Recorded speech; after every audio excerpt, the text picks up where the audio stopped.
There's a mansion in Pennsylvania that nobody wants to talk about. 110 rooms, gilded ballrooms, hand-carved ceilings that took craftsmen years to complete. At its peak, it was valued at over $1 billion in today's money. But if you drive past it today, you'll find something else entirely. Shattered windows, collapsing ceilings, graffiti covering walls that once hosted America's most powerful families. The estate has been abandoned, vandalized, and left to rot for decades. This is Lynnewood Hall, and its story is darker than the decay. Because this mansion wasn't just built on wealth, it was built on tragedy, obsession, and a family curse that destroyed everyone who touched it. Worker deaths buried in the foundation, a collector who lost everything he loved, artifacts stolen from the dead, and a building so cursed that even billionaires won't buy it. This is that story. Philadelphia in the 1990s was the center of American industrial power. Steel mills, railroads, shipping empires. Money flowed through the city like the Schuylkill River, and one family controlled more of it than anyone else: the Wideners. Peter Arrow Brown Widener started with nothing. Born in 1834, he began his career as a butcher's apprentice in Philadelphia. By 16, he owned his own shop. By 30, he was supplying meat to Union Army troops during the Civil War and had made his first fortune. But Widener understood something most men didn't. Real wealth came from control, not products. He invested in Philadelphia's streetcar system when the city was still using horse-drawn carriages. When electric trolleys replaced horses, Widener owned the infrastructure. Every worker commuting to the factories paid Widener for the privilege. He expanded into utilities, gas lines, water companies, energy distribution. If Philadelphia needed it to function, Widener owned a piece of it. By 1880, he was one of the wealthiest men in America. By 1890, his fortune rivaled the Rockefellers and Vanderbilts. But Widener wasn't satisfied with wealth. He wanted legacy. Wealthy men collected art. It was expected. A Rembrandt in parlor, maybe a Chinese vase in the study. But Widener approached collecting differently. He didn't just buy art, he hunted it. Widener traveled to Europe, hiring agents to locate pieces before they reached public auction. He purchased entire estates from bankrupt aristocrats. When museums in Paris and London had financial troubles, Widener arrived with cash. His collection grew rapidly. Paintings from Vermeer, Rembrandt, Raphael, Van Dyck, sculptures from ancient Rome, tapestries from medieval France, Chinese porcelain dating back centuries. By 1895, Widener owned one of the finest private art collections in the world, but he had nowhere to properly display it. His current mansion was substantial, but not grand enough. The collection deserved something extraordinary, something that would cement the Widener name in history. He would build the greatest house America had ever seen. Widener hired Horace Trumbauer as his architect.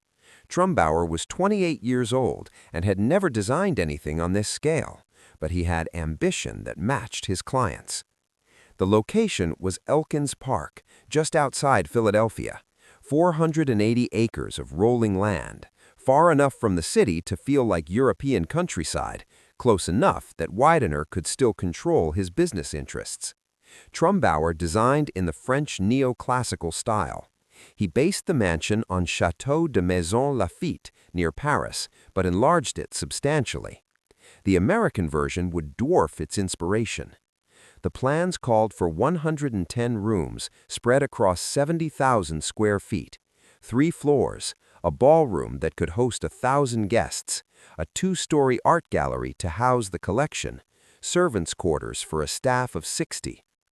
The exterior would be Indiana limestone, the same material used for the Lincoln Memorial. The interior would feature marble imported from Italy, wood paneling from English estates, and decorative plasterwork requiring craftsmen specially brought from France. Construction began in 1897. The timeline was aggressive, 3 years to completion. The workers started arriving immediately.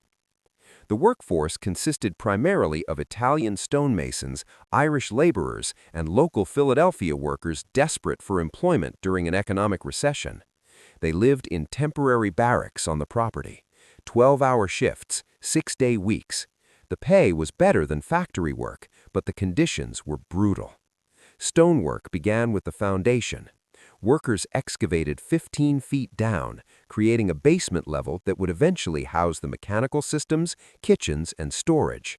The foundation required thousands of tons of stone, all cut and placed by hand. The exterior walls rose slowly. Each limestone block weighed several hundred pounds and had to be hoisted into place using wooden scaffolding and pulley systems. Men worked at heights exceeding 40 feet with no safety equipment. Falls were inevitable. The first death occurred in September 1897. A stonemason lost his footing on third-floor scaffolding and plummeted to the ground. He died instantly. The crew paused for less than an hour. The body was removed, work continued. 3 more workers died during construction. One was crushed when improperly secured stone blocks shifted. Another died from head injuries after being struck by falling debris. A third succumbed to infection after a workplace injury. Medical care for workers was minimal. None of these deaths were officially recorded. Widener's contractors maintained no public casualty lists. The families received small payments to stay quiet. The workers were replaced immediately from the endless supply of men seeking employment. These deaths were considered acceptable losses. This is how buildings were constructed in 1890s America. While workers died outside, artisans created beauty inside. French craftsmen installed decorative plasterwork in the ballroom, elaborate cornices, medallions, and ceiling designs that took months to complete. The plaster was mixed with horsehair for strength and applied in layers that required perfect timing to set properly. The 2-story art gallery featured walls covered in silk damask. The fabric was imported from Lyon, France, woven specifically for Lynnewood Hall in deep crimson. Installing it required specialists who worked for weeks ensuring seamless panels. The grand staircase became the mansion's centerpiece. Carved from solid marble, it curved upward from the entrance hall to the second floor. Each baluster was individually shaped. The handrail was polished to mirror finish.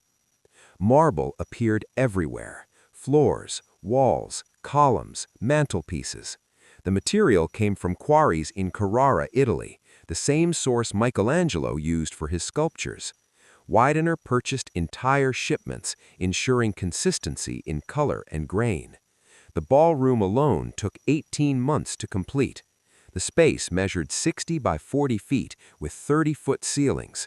Crystal chandeliers were installed, massive fixtures weighing over a ton each, suspended from reinforced ceiling mounts. The wood paneling in the library and dining room came from dismantled English manor houses. Widener's agents purchased oak paneling from estates that had fallen into financial ruin, had it carefully removed, shipped to America, and reinstalled at Lynnewood Hall. The mansion included technological innovations that were rare in 1900. Central heating throughout, powered by coal furnaces in the basement, a rudimentary electrical system for lighting, running water on all floors, supplied by the estate's own wells and pumping station. The servants' quarters occupied the entire 3rd floor and portions of the basement. Rooms were small and spartanly furnished, a stark contrast to the luxury below.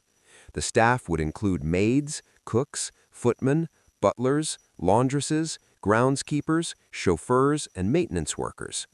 Every convenience for the Widener family depended on invisible labor. Lynnewood Hall opened in 1900. The completed mansion exceeded even Widener's ambitions. Peter Widener was 66 years old. His wife, Hannah, was 59. They had 3 surviving children: George, Joseph, and Eleanor. George, the eldest son, was being groomed to inherit the fortune. The family moved in with their extensive staff. Daily operations required military-level coordination. Meals involved multiple courses prepared by a team of cooks. Cleaning the mansion took the entire housekeeping staff working continuously. Maintaining the grounds required a dozen gardeners. But the family rarely occupied the space alone. Lynnewood Hall was built for entertaining. The social season brought a parade of guests. Philadelphia's elite attended dinners in the formal dining room where 30 people could sit comfortably. The ballroom hosted charity galas where society women displayed jewels worth millions. The art collection was the main attraction. Widener opened the gallery to select visitors by appointment. Art historians traveled from Europe to study pieces that would normally require visiting multiple museums across different countries. The collection continued growing. Widener purchased a Raphael portrait for $500,000, equivalent to $15 million today. He acquired Vermeer's A Lady Writing, one of only 34 authenticated works by the Dutch master. Each acquisition was documented, photographed, and catalogued. Widener hired curators to manage the collection and ensure proper conservation. The art gallery at Lynnewood Hall functioned as a private museum that rivaled public institutions. Behind the parties and art appreciation, the human machinery that sustained Lynnewood Hall ground forward relentlessly. The staff worked brutal hours. Maids began at 5 a.m., preparing the house before the family woke. They cleaned fireplaces, polished furniture, and ensured every surface gleamed. A white glove inspection could end a maid's employment if she missed a spot. Kitchen workers endured even worse conditions. The basement kitchens were poorly ventilated, temperatures exceeding 100 degrees Fahrenheit when the coal ovens were in operation. Cooks prepared elaborate multi-course meals while sweating through their uniforms. The pay was subsistence level. Room and board were provided, but wages barely allowed workers to save anything. Staff members who became ill or injured were dismissed immediately. There was no shortage of replacements. Female staff faced additional exploitation. Sexual harassment by male guests and male staff was common. Women who complained were fired. Those who stayed silent endured. Widener himself was distant from these realities. He saw the polished surfaces and perfect service. He never visited the servants' quarters or the basement kitchens. The human cost of his comfort remained invisible. Peter Widener's eldest son, George, represented the family's future. Born in 1861, George attended Harvard but showed more interest in business than academics. He joined his father's companies and proved capable, if not visionary. He would maintain the fortune rather than expand it, which was enough. George married Eleanor Elkins in 1883. Her father, William Elkins, was Peter Widener's longtime business partner. The marriage consolidated two fortunes and strengthened business ties. George and Eleanor had 3 children, Eleanor Jr., George Jr., and Harry. The grandchildren grew up at Lynnewood Hall, surrounded by unimaginable wealth. But George had developed an interest that would prove fatal: ocean liners. He became fascinated by transatlantic travel and the competition among shipping companies to build the fastest, largest, most luxurious vessels. When White Star Line announced plans for the Olympic-class ships, the largest ever constructed, George followed the project obsessively. In April 1912, the second Olympic-class ship completed its maiden voyage preparation. The RMS Titanic would sail from Southampton to New York, and George Widener secured first-class passage for himself, his wife Eleanor, and their son Harry. They would be traveling back from a European art-buying expedition. George had purchased several paintings in Paris and London, continuing his father's collecting obsession. The Wideners boarded the Titanic on April 10, 1912.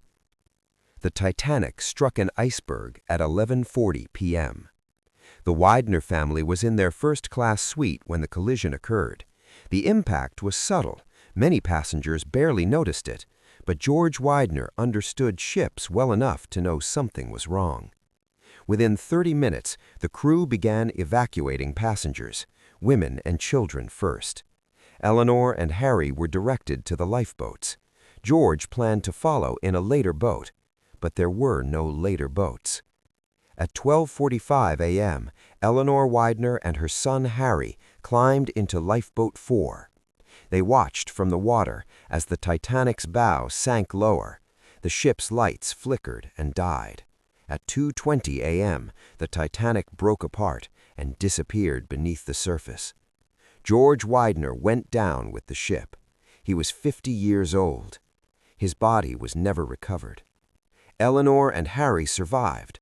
They were rescued by the RMS Carpathia and arrived in New York on April 18, 1912. The news reached Peter Widener at Lynnewood Hall while they were still at sea. His eldest son was dead. The heir to the fortune was gone. Peter Widener was 78 years old. The loss destroyed him. He stopped entertaining. The ballroom at Lynnewood Hall that had hosted hundreds fell silent. The art gallery that had been his pride closed to visitors. Widener withdrew into the mansion and rarely left. The staff continued their work, but the energy was gone. They cleaned empty rooms. They prepared meals for a family that barely ate. The grand house became a mausoleum. Eleanor Widener, George's widow, established a memorial at Harvard, the Harry Elkins Widener Memorial Library, named for her son. But she couldn't bear to stay at Lynnewood Hall. Too many memories of George walking those halls, admiring the art they had collected together. She moved to a smaller estate in Philadelphia. Harry went with her. Lynnewood Hall became Peter Widener's prison. Peter's wife, Hannah, died in 1996, before Lynnewood Hall was even completed. Her daughter Eleanor died in 1915. His younger son, Joseph, had predeceased George, dying in 1912, just months before the Titanic disaster. By 1915, Peter Widener lived alone in a 110-room mansion designed to house a dynasty. The collection surrounded him: paintings worth millions, sculptures from ancient Rome, treasures from across Europe. None of it mattered. He died in November 1915 at age 81. The cause was listed as heart failure, but everyone understood the truth. Peter Widener died of grief. Peter's will divided the fortune among surviving heirs. The art collection was the most valuable asset, estimated at over $50 million in 1915, equivalent to more than $1.5 billion today. Joseph Widener, Peter's grandson, inherited Lynnewood Hall and most of the collection.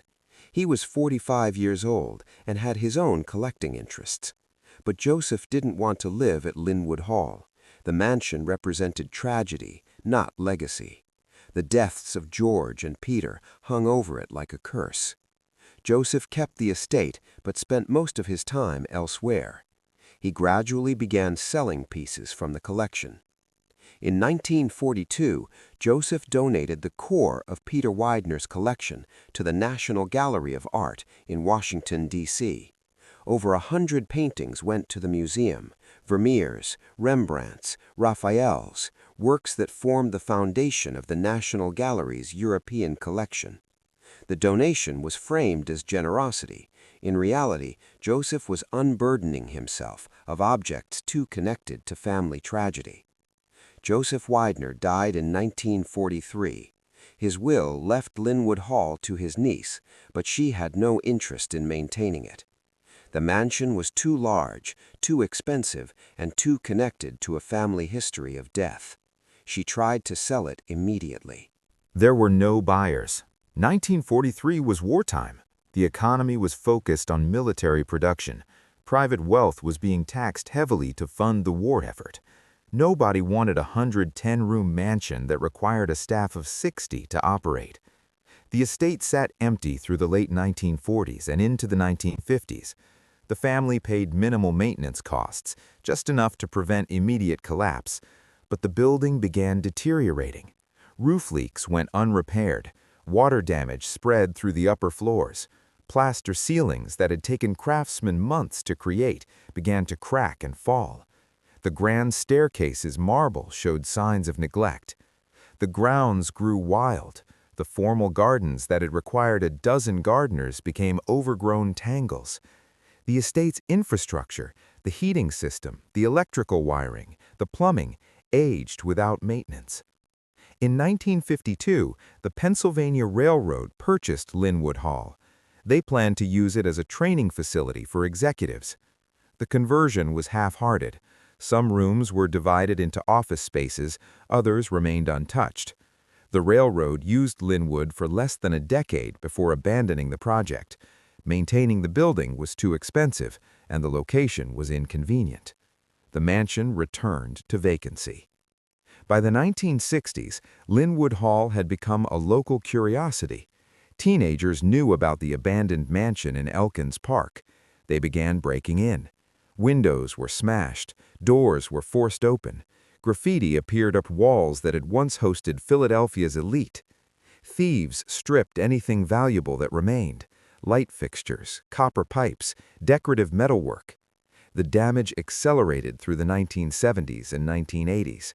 The ballroom's chandeliers were stolen or destroyed. The grand staircase's marble was chipped and cracked. Fires were set in several rooms, blackening walls and destroying what remained of the interior finishes. The silk damask in the art gallery was torn down or rotted away. The French plasterwork, those elaborate ceiling designs that had taken craftsmen months, was defaced with spray paint. Local police occasionally responded to calls about trespassers, but nothing stopped the destruction. The property had multiple access points, and securing a 70,000-square-foot building was impossible. The mansion that had cost millions to build and had housed treasures worth billions was being destroyed by bored teenagers and metal scrappers. Multiple buyers attempted to save Lynnewood Hall over the decades. Each failed. In 1996, a church purchased the estate with plans to convert it into a religious center. They conducted minor repairs but ran out of money within 2 years. The church sold it at a loss. In 2010, a developer announced plans to restore Lynnewood and convert it into luxury condominiums. The estimated cost was $50 million. Financing fell through during the 2008 recession. The project died. In 2014, another buyer surfaced, someone who claimed they would restore the mansion to its original glory. They hired architects to assess the damage and prepare restoration plans. The assessment was devastating. The roof was near total collapse. Water damage had compromised structural elements throughout the building. The electrical and plumbing systems were completely unusable. Mold and rot had spread through walls and floors. Restoration would require essentially rebuilding the interior while maintaining the exterior shell. The estimated cost, over $100 million. The buyer disappeared. As of 2024, Lynnewood Hall remains abandoned. The exterior limestone is intact but weathered. Many windows are broken or missing entirely. The entrance doors are boarded up, though the boards are regularly torn down by trespassers.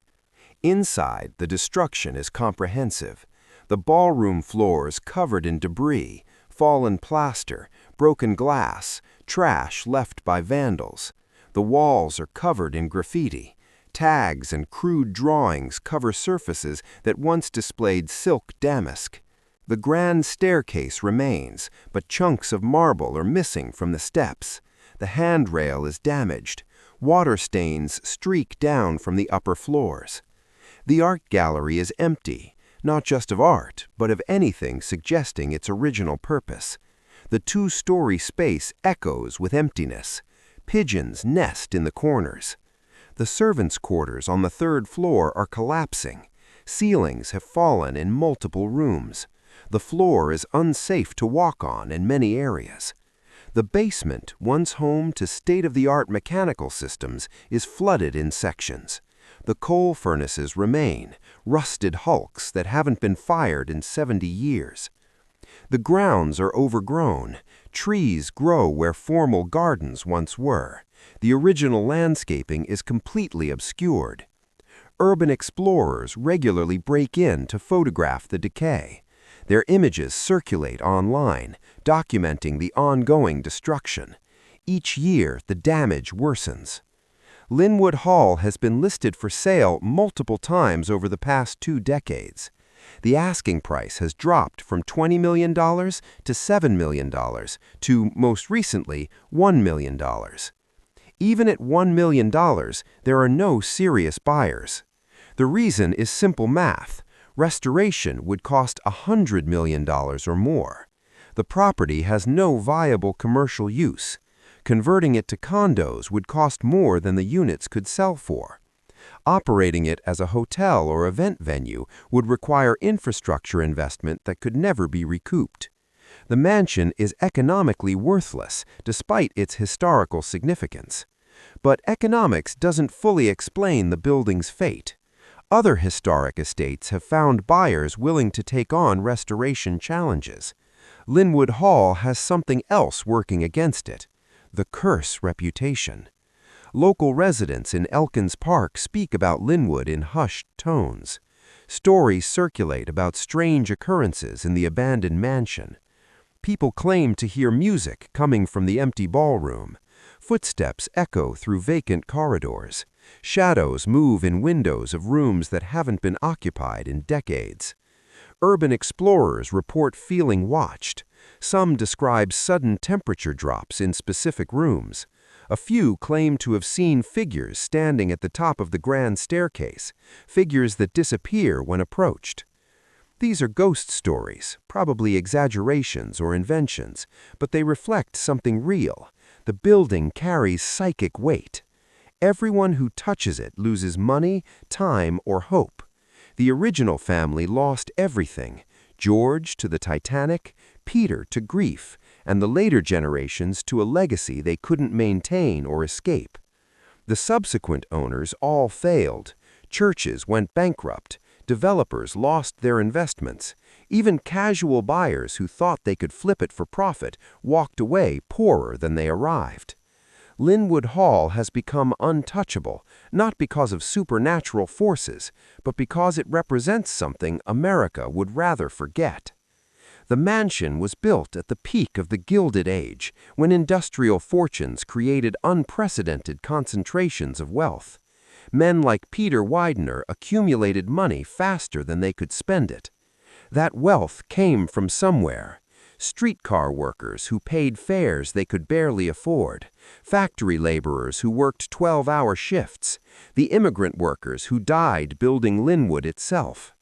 The art collection was assembled by purchasing treasures from bankrupt aristocrats and cash-strapped museums. Beautiful objects, yes, but acquired through exploitation of others' desperation. The mansion itself required brutal labor conditions to construct and maintain. Workers died building it. Staff endured exploitation serving it. The luxury was built on suffering. Then the family that built it lost everything that mattered. The wealth remained, but happiness didn't. Lynnewood Hall is a monument to the emptiness of accumulation without purpose. Peter Widener built the greatest house in America and died alone in it, surrounded by treasures that couldn't bring back his son. Modern America doesn't want to confront that truth. We prefer our wealth narratives to be clean: innovation, hard work, reward. Lynnewood Hall exposes the darkness underneath, the exploitation, the death, the ultimate meaninglessness of it all. So we let it rot. Lynnewood Hall will not survive much longer. The building deteriorates each year. Eventually, the structural damage will become so severe that the estate becomes genuinely dangerous. At that point, the local government will likely condemn it. Demolition would cost several $million, money the current owners don't have and the local government doesn't want to spend. The most likely scenario is gradual collapse. Sections of roof will cave in, walls will fail. Eventually, the entire structure will become an unstable ruin that poses risks to trespassers and neighbors. Then it will be demolished, probably piece by piece over months or years. The limestone will be trucked away. The marble staircase will be reduced to rubble. The ballroom that hosted Philadelphia's elite will cease to exist. The land will be cleared and sold, probably for suburban development, McMansions filling the acreage where America's greatest private mansion once stood. And most people will never know it was there. Peter Widener built Lynnewood Hall to establish his legacy. He wanted his name remembered, his taste celebrated, his wealth immortalized. He succeeded partially. His art collection is displayed at the National Gallery, though few visitors know the Widener name. His business achievements are footnotes in Philadelphia history. But Lynnewood itself, the physical embodiment of everything he built, is being erased. The mansion will disappear, probably within the next decade. The brand rooms will become parking lots. The art gallery will become someone's backyard. What remains is the story, and the story isn't what Widener intended. It's not about vision or taste or accomplishment. It's about what happens when you build monuments to yourself without understanding that wealth can't protect you from tragedy, that accumulation can't substitute for meaning, and that the workers who died building your dream matter as much as the art you hung on the walls. Lynnewood Hall is America's forgotten billion-dollar mansion. We're forgetting it on purpose, because remembering would mean confronting questions we'd rather not answer.